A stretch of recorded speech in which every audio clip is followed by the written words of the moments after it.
Franz Kafka, una pequeña mujercita. Es toda una mujercita, aunque muy delgada, suele además usar un corsé ajustado. La veo siempre con el mismo vestido gris amarillento, algo así como el color de la madera, adornado discretamente con borlas en forma de botón de igual color. Siempre sale sin sombrero. El rubio cabello, opaco y lacio, es ordenado, pero también muy suelto. Aunque está encorsetada, se mueve con agilidad, y a veces exagera esa facilidad de movimiento. Le gusta llevarse las manos a la cintura y girar el torso hacia uno u otro lado, con asombrosa rapidez. Apenas puedo dar una ligera idea de la impresión que me causa su mano.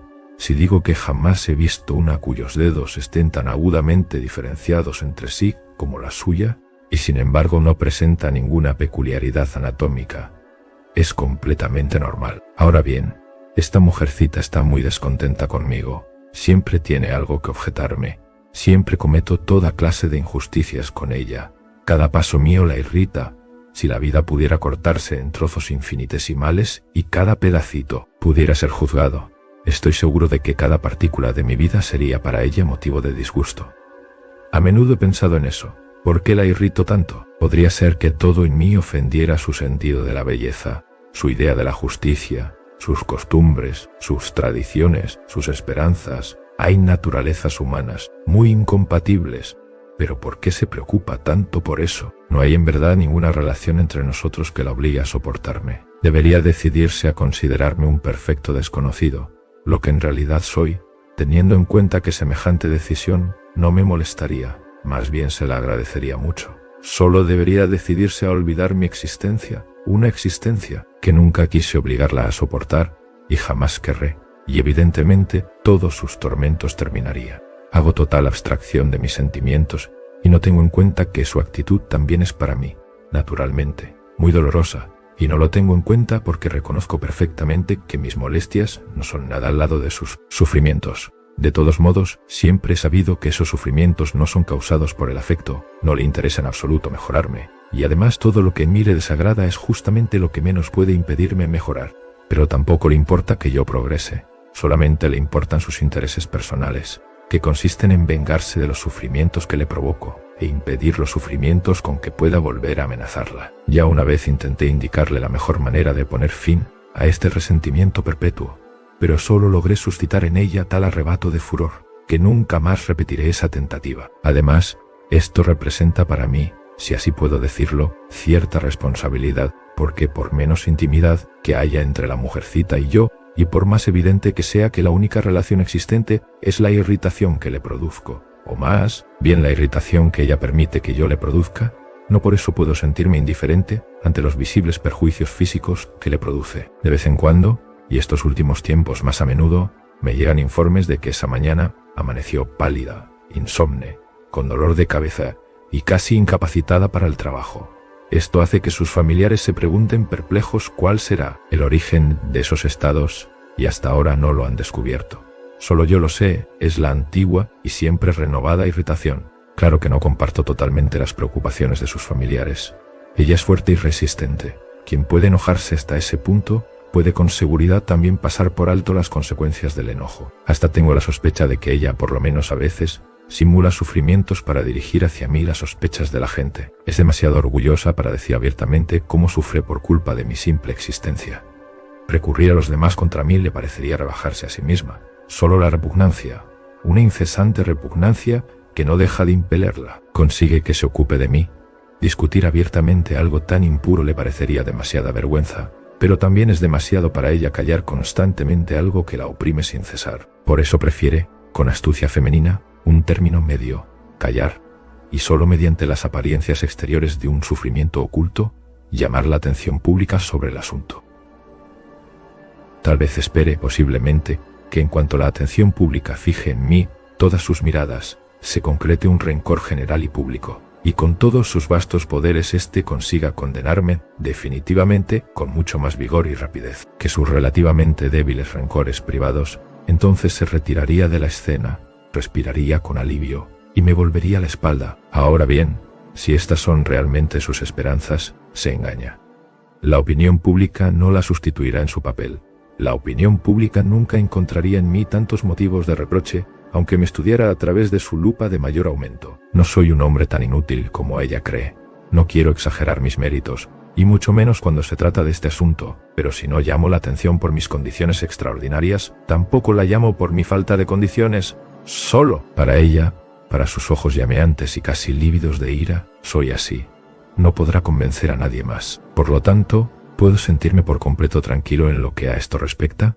No, tampoco, porque cuando sea realmente de conocimiento público que mi comportamiento está provocando positivamente su enfermedad, y algún observador, por ejemplo mis más activos informadores, estén a punto de advertirlo o por lo menos adopten la actitud de advertirlo, y la gente venga a preguntarme por qué hago sufrir a esta pobre mujercita con mis acciones incorregibles, o si tengo la intención de llevarla a la tumba, y cuándo llegará el momento de mostrarme más sensato y de demostrar suficiente compasión para poner fin a todo eso. Cuando la gente me haga esta pregunta, me costará bastante responder. Confesaré francamente que no creo en sus síntomas de enfermedad, lo que producirá la desagradable impresión de que para librarme de mi culpa culpo a otro, y justamente de una manera tan poco galante. ¿Y cómo podría decir abiertamente que yo, aun cuando creyera que ella está realmente enferma, no siento un poco de compasión, que la mujer en cuestión es para mí una perfecta desconocida, y que la relación que existe entre nosotros es pura invención de su parte y totalmente inexistente?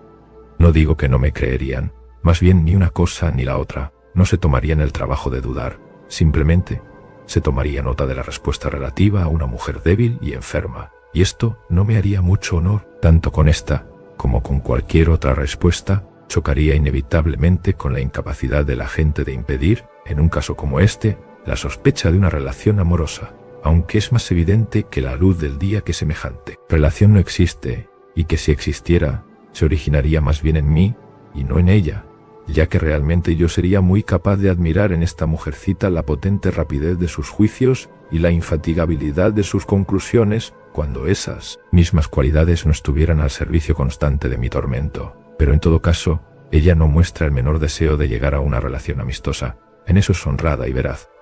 En eso reside mi última esperanza. Sería imposible que la conveniencia de su plan de campaña la llevara a hacerme creer en una relación de ese tipo, olvidándose de sí misma hasta el punto de cometer una acción semejante.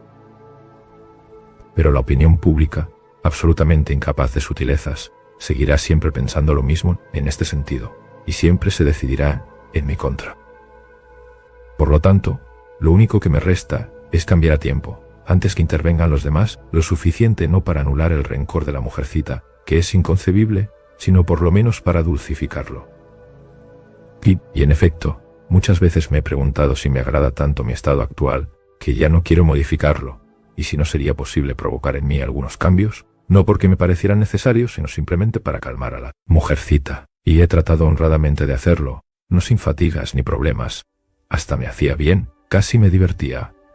Logré ciertas modificaciones visibles desde muy lejos, no necesitaba llamar la atención de la mujercita sobre ellas, ya que se da cuenta de esas cosas antes que yo, puede percibir por la expresión de mi cara las intenciones de mi mente. Pero no logré ningún éxito. ¿Cómo hubiera podido lograrlo? Su disconformidad conmigo es, como bien lo comprendo ahora, fundamental. Nada puede hacerla desaparecer, ni siquiera mi propia desaparición. Su furor ante la noticia de mi suicidio sería posiblemente inmenso. Ahora bien, no puedo imaginarme que ella, una mujer tan aguda, no comprenda todo esto tan bien como yo. No comprenda tanto la inutilidad de sus esfuerzos como mi propia inocencia, mi incapacidad, a pesar de la mejor voluntad del mundo, de conformarme a sus requisitos. Seguramente lo comprende, pero como es de naturaleza combativa, lo olvida en el apasionamiento del combate, y mi desdichada manera de ser, que no puedo imaginar diferente porque me pertenece de nacimiento, consiste justamente en susurrar suaves consejos a quien está enfurecido. De este modo, naturalmente, no llegaremos jamás a entendernos. Día tras día, saldré de la casa con mi habitual alegría matutina, para encontrarme con ese rostro amargado, con la curva desdeñosa de esos labios, la mirada investigadora, y ya antes de investigar, segura de lo que encontrará, que me explora, y a la que nada escapa, sea cual sea su brevedad. La sonrisa sarcástica que abre surcos en sus mejillas adolescentes, la mirada lastimera elevada hacia el cielo, las manos que se plantan en las caderas para reunir más aplomo, y luego el temblor y la palidez de la ira al estallar. No hace mucho, y por primera vez, como advertí asombrado entonces, mencioné algo de este asunto a un buen amigo mío. solo de pasada, sin darle importancia. Con solo 2 palabras le hice un rápido resumen de la situación. Tan poca cosa me parece cuando la contemplo desde afuera, que hasta llegué a reducir un poco sus proporciones. Inesperadamente, mi amigo no se desinteresó de la cuestión, sino que por cuenta propia le dio más importancia que yo. No quería cambiar de tema, e insistía en discutirlo. Más inesperado aún, fue que él, a pesar de todo, subestimara el problema en uno de sus aspectos más importantes, porque me aconsejó seriamente que me alejara por un tiempo, que viajara. Ningún consejo podría ser más incomprensible. La situación es bastante clara. Cualquiera que la estudie de cerca puede llegar a comprenderla perfectamente, pero no es sin embargo tan simple que una simple partida la solucione del todo, o por lo menos en una parte. Nada de eso, tengo que cuidarme mucho de no alejarme, porque, si me decido a seguir algún plan, este debe consistir esencialmente en mantener el asunto dentro de los reducidos límites que hasta ahora ha tenido, no dejar penetrar en él al mundo exterior, o sea quedarme tranquilo donde estoy, y no permitir que el asunto ocasione ningún cambio considerable e importante, lo que significa no hablar con nadie de la cuestión. Pero todo esto no porque se trate de un peligroso misterio, sino porque es una cuestión desdeñable, puramente personal, y como tal indigna de tanta atención. Y porque no debe dejar de serlo. Por eso las observaciones de mi amigo no fueron totalmente inútiles.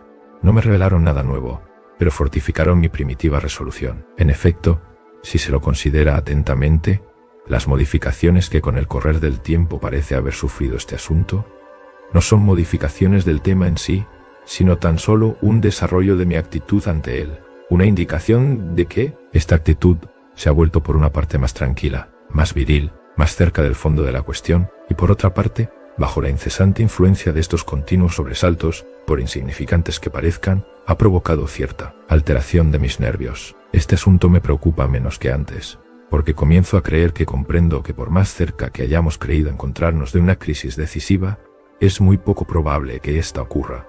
Se está predispuesto a calcular con demasiado apresuramiento, en especial cuando se es joven, la rapidez con que se producen las crisis decisivas. Cada vez que mi pequeño juez femenino, debilitado por culpa de mi mera presencia, se dejaba caer de costado en una silla sosteniéndose con una mano sobre el respaldo y aflojándose los lazos del corpiño con la otra, mientras lágrimas de furor y desesperación corrían por sus mejillas. Yo creía que el instante de la crisis había llegado, y que de un momento a otro me vería obligado a dar explicaciones.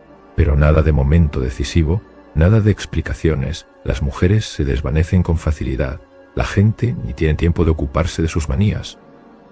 ¿Y qué sucedió realmente durante todos estos años? Muy simple. Estas situaciones se repitieron, a veces más violentamente, a veces menos, y que en consecuencia su suma total ha aumentado. Y la gente acecha en torno, deseosa de intervenir, si pudieran descubrir una oportunidad que se lo permitiera. Pero no encuentran ninguna.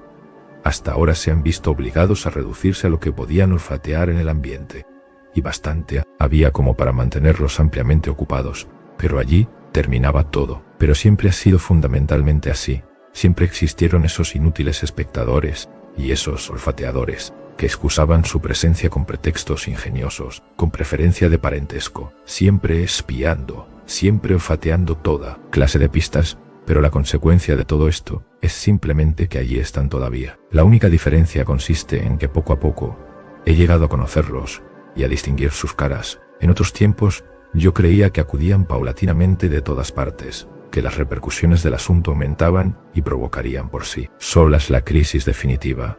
Hoy creo saber que todos esos estaban aquí desde mucho antes, y que la crisis definitiva poco o nada tiene que ver con ellos. Y esa crisis, ¿por qué la dignifico con un nombre tan pomposo? Suponiendo que algún día, que no será seguro mañana, ni pasado mañana, ni probablemente nunca, ocurriera que la opinión pública se interesara en este asunto, lo que insisto en repetir, no le compete. No saldré seguramente indemne de dicho proceso, pero también es indudable que tendrán en consideración el hecho de que la opinión pública no le desconoce totalmente, y que hasta ahora siempre he vivido a la plena luz, confiado y digno de confianza, y que esta insignificante y desdichada mujercita, recién llegada a mi vida, a quien, hago notar de paso, otro hombre habría considerado hace mucho como insignificante, y sin llamar en lo más mínimo la atención de la opinión pública, la habría aplastado bajo sus pies.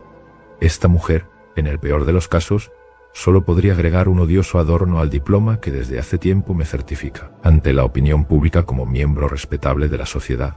Así están actualmente las cosas, de modo que no tengo muchos motivos de preocupación. El hecho de que con los años yo haya llegado a sentirme un poco inquieto no tiene nada que ver en realidad con el significado esencial del asunto. Es simple. Es insoportable ser el constante motivo de ira de otra persona. Aun cuando se sabe perfectamente que esa ira es infundada, uno se siente inquieto, se empieza, de una manera puramente física, a eludir las crisis decisivas, aun cuando honradamente no crea demasiado en su posibilidad. Además, esto representa en cierta forma un síntoma de envejecimiento. La juventud lo mejora todo. Las características desagradables se pierden en la fuente de vigor inagotable de la juventud. Si una persona tiene mirada astuta cuando es joven no se considera un defecto, ni siquiera se advierte, ni siquiera él mismo lo advierte. Pero lo que perdura en la vejez son restos, todo es necesario, nada se renueva, todo está expuesto a examen, y la mirada astuta de un hombre que envejece es francamente una mirada astuta, y no es difícil reconocerla. Solo que tampoco en este caso constituye un empeoramiento real de su condición. Por lo tanto, de cualquier ángulo que se lo considere resulta evidente, y a esa evidencia me atengo, que si consigo mantener este pequeño asunto bajo control, aun sin esforzarme, todavía podré seguir viviendo, durante mucho tiempo la vida que hasta ahora he vivido, imperturbado por el mundo, a pesar de todos los arrebatos de esta mujer.